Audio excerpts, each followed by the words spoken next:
Welcome back, guys. It is craft time. Let's go ahead and get started.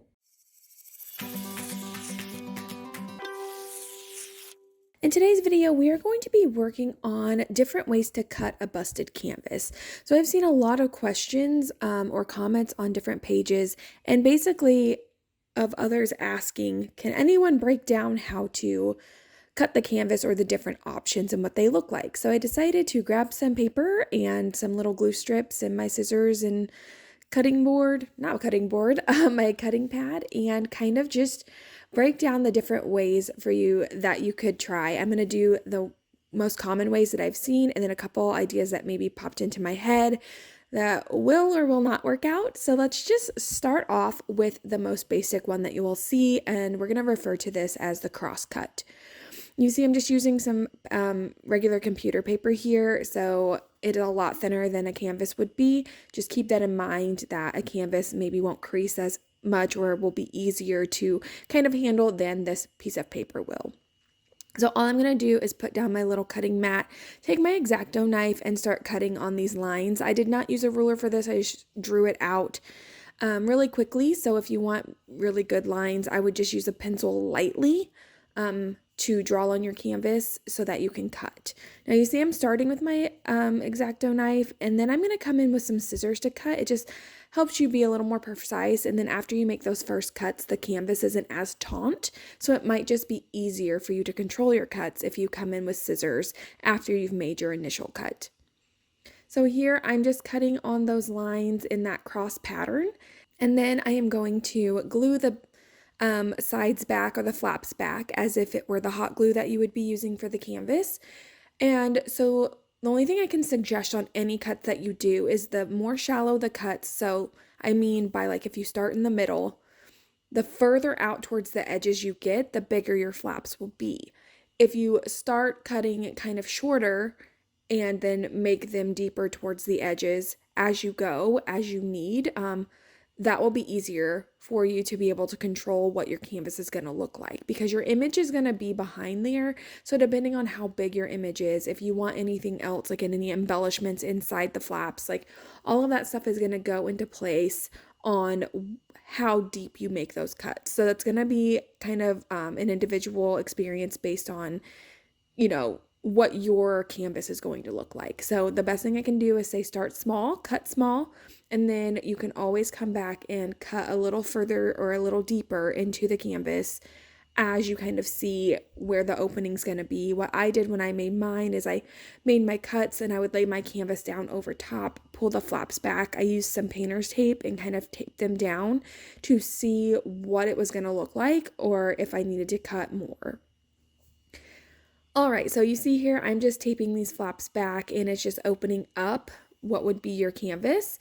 And I've seen this version of the opening over and over again, so I wanted to make sure that we covered this one first.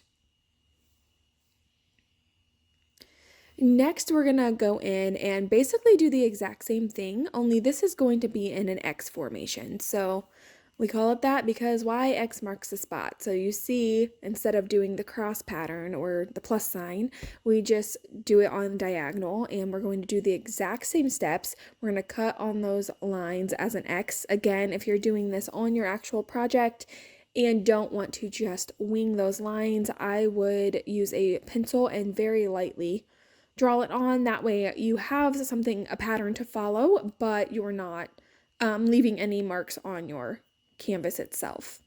I'll spare your time on watching me glue down those first couple flaps because I'm doing the exact same thing. I'm just using some glue tabs that would represent the hot glue that you're using on your canvas to pull these flaps back. And so I'm just pushing them back, and this is the second most popular. Well, not the second most popular. The star is probably the most popular one I've seen, but one of the most popular ways that I've seen the canvas is cut. And if you aren't sure or it makes you nervous, grab a piece of paper just like I'm doing and cut it. And it kind of gives you a better idea and that hands-on experience so that when you're going into your project, it's not as scary. Now, this is probably the most popular way I've seen it done. This is what we're going to refer to as the star. This is that burst in those triangle flaps that you see kind of folded out everywhere. And you can do this in different takes. So I chose to do 1, 2, 3, 4 lines. Yeah. So basically it's the cross and the X together in one. All I'm going to do is go ahead and make those first few cuts, get my scissors, and start to cut. Now, when you do this, it really weakens the canvas, so it's much easier to do what you need to do using scissors than to use the X-Acto knife or the like box cutter or whatever else you're using. So I'm just going to cut this down, and you're going to keep in mind that however far you cut, that's how much canvas is going to show when you pull those back. So keep that in mind when you do it, and start small and you can get bigger. What I'm showing here is that you can also cut them into even smaller triangles. I did this on my previous project and it looked really cute. I love it. I put it up here on the screen, but it just kind of made it even more wild and kind of crazy, and I loved that. And I'll show you the two different ways that you could fold the flaps if you chose to do it even smaller. So again, I'll spare you watching me fold all of these back. So you can do it like this. You can pull them to where they go over the canvas a little bit if you want more of an explosion 3D look. If you do choose, what I'm going to show you here is to cut them down even further. So all those flaps we just did from doing the cross and the X over top of each other, cut those triangles one more time. This is what I chose to do. It makes them a little thinner and easier to move around. And then what I did from there is you can either tape them down just like they are, but I took it and I twisted it. Now this is really hard to do with this thin paper, but with the canvas it worked just fine. But I twisted it just to give it a little bit more dimension, a little bit more wild, whimsical look.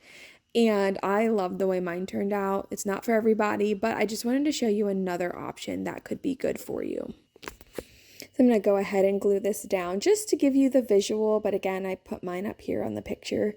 But this is an option for you, and you can either keep it on the canvas or you can pull those flaps over to where they kind of go off the canvas and give it an even more like 3D punch. Next, this is kind of something that popped in my head. And I'm going to go ahead and show it to you just because if you've had this vision too, I can show you why it doesn't work. Or maybe you like it. I did not like it at all. Did not think it was good. But basically I'm doing like an H. You can see the H there. And then with little slits, or what I'm going to call wings. Because in my head this worked, but this is why we practice. And this is why I'm making the cuts so that you don't have to. So whenever I pull these flaps back, the reason I couldn't just do the H is because whenever you pull those up and down, the side ones can't pull out because there's nothing, there's no slit for them to be able to move. So you can go ahead and cut those. And then you'll be able to pull the flaps back. And now maybe some of you are watching this going, yeah, that's absolutely not going to work. What were you thinking? Just know that me and my brain sometimes, we can't settle. So the best thing for me is I'm very hands-on and I'm very visual. So I needed to see this in play to know that, wow, this is an absolute flop and would never work. So I just went ahead and put the flaps back, and then you can see they just don't line up. It just doesn't look right. Something's very off about it. So maybe someone out there might like this style, but I think it's a flop personally. But anyway, thought I would just at least keep it in for anyone else if they want to see why it doesn't work.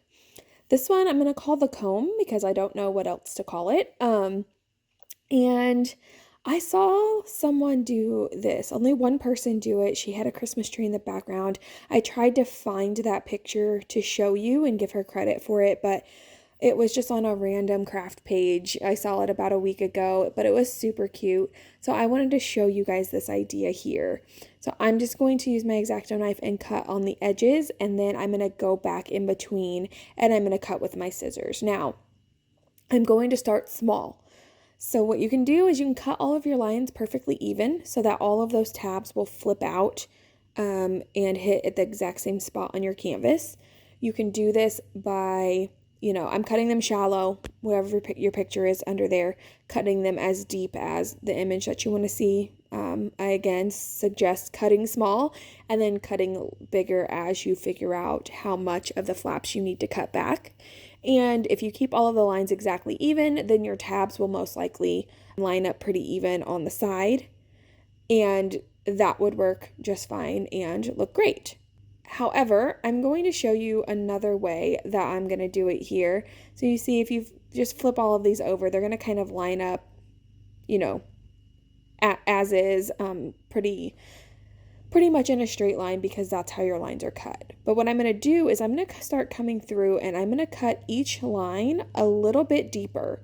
So the first line's most shallow, the next line's a little deeper, the next line's even deeper, and it's kind of going to create like a staggered effect on those tabs whenever I start to glue them back. So I'm just gonna, I know it takes a little time, but it'll let you watch this entire process. So you can see I'm barely going any deeper than the last cut, but on every single line I am going a little bit further.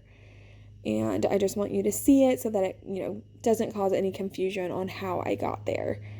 So now we can go back and we can start doing our tabs, and you're gonna see that they're gonna be a bit staggered this time. And I am going to kind of jump you forward so you don't have to watch me glue all of these tabs. You can understand what's happening here. But you see it kind of like staggers down. I think this would be really cute. The person who did it had a Christmas tree behind there, which looked really cool.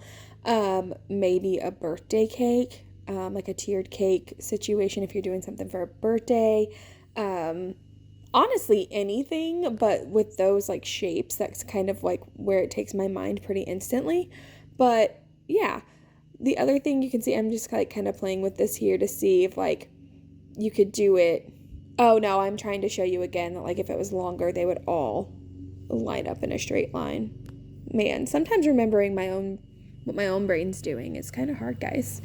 But yeah, I love this one. I think it's cool. I think it has many different ways you can apply it, but there's just a couple ideas that come to mind when I look at it. Now this next one's a little crazy, and bear with me, but again, we are reaching into my brain here. I'm referring to this as stairs because that's kind of what it reminds me of, or maybe like a brick wall. I don't know. But we're going to use kind of that same concept of the comb and cutting it at different lengths, but we're going to cut both sides of the canvas. This one is going to be a little more chaotic and maybe not for everyone, but I'm going to show you because it might find the right place or have a really good home for a creative mind. So all I'm going to do is start cutting on these lines, and then we're going to start cutting at those cross marks. I'm going to be using scissors to do this part. It makes it much easier. I'm not using my guidelines because I didn't like them once I actually started cutting. And you just need to make sure that you're not, you're pulling the flap that you're working through all the way through, and that the blades of your scissors are not touching the prior strip, because you could accidentally nick or cut one of those, and you don't want that to happen. So I'm just going to cut all of these down in that staggering motion, and then again we are going to start gluing them back. Now with this one, I am going to purposely go off the canvas, really give it like a 3D look. These flaps are too long to stay on the canvas. It probably would look a little weird, but I think it looks really cool. Again, I just jumped you forward here a little bit just to show you, but I don't know, this kind of gives me, like, my original thought after I saw it was like a sheet of music, like maybe a piano player, or like piano keys pulled back. I'm sure there are so many more things, that could go, but that's where my brain went. My daughter loves to listen to the piano, so of course that's what I naturally thought of. But those are just the different ways that I kind of came up with. I hope that's helpful. I hope that it kind of clarify some things for those of you who are a little bit nervous to try it. I know putting all that work into a project and then cutting into it can be very scary. So just leave me an emoji down in the comments below with a little pair of scissors as if this was helpful for you. And if you enjoyed this video, give it a thumbs up and consider subscribing to my channel. I will see you guys next time.